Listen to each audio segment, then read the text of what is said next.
শীতের সন্ধ্যেতে যদি চায়ের সাথে স্ন্যাক্স খাওয়ার ইচ্ছা হয় তাহলে কোথায় খেতে যাবে এটা অনেকেই বুঝতে পারছে না, স্পেশালি যারা বোলপুরে থাকে। তাই তোমাদের একটা ভালো লোকেশন আমি দিতেই পারি। হ্যাঁ, এটা কোনো বড় রকম রেস্টুরেন্ট বা ক্যাফে নয়, এটা একটা আউটডোর এরিয়া, বাট এইখানে কিন্তু অনেক রকমের খাবার পাওয়া যায়। এই যে দেখতে পাচ্ছ ভ্যানটা, এই ভ্যান গাড়িটাতেই কিন্তু হচ্ছে একটা ছোট্টখাটো সেট, এটাই হচ্ছে এদের দোকান।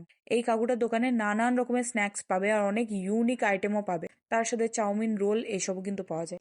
এই স্ন্যাক্স গুলো একদমই ফ্রেশ ভাবে সামনেই কিন্তু বানিয়ে দেওয়া হয়। এই যে দেখতে পাচ্ছ এটা হচ্ছে চিকেন গোল্ড কয়েন। নাম আশা করি আগে শোনোনি, কারণ এটা কিন্তু একদমই ইউনিক স্টাইলের। ভেতরে পাউরুটিও দেওয়া আছে আর সাথে কিন্তু বেশ অনেকটাই চিকেনের স্টাফিং আছে। 15 টাকা দাম, খেতে মোটামুটি ছিল। আর তার সাথে এই যে দেখছো এটা হচ্ছে ফিশ চপ, এটা কিন্তু ওটার থেকেও ভালো খেতে। এটার দামও কিন্তু মাত্র 15 টাকা, আর পুরোটাই কিন্তু ফিশে ভর্তি। এইরকম একটা লোকেশনে এসে যদি আউটডোর সাইডে বসে খেতে চাও তাহলে কিন্তু তোমরা এই জায়গাটা ভিজিট করতে পারো। আর এটার অ্যাড্রেস জানতে গেলে ডেসক্রিপশনটা চেক করে নাও।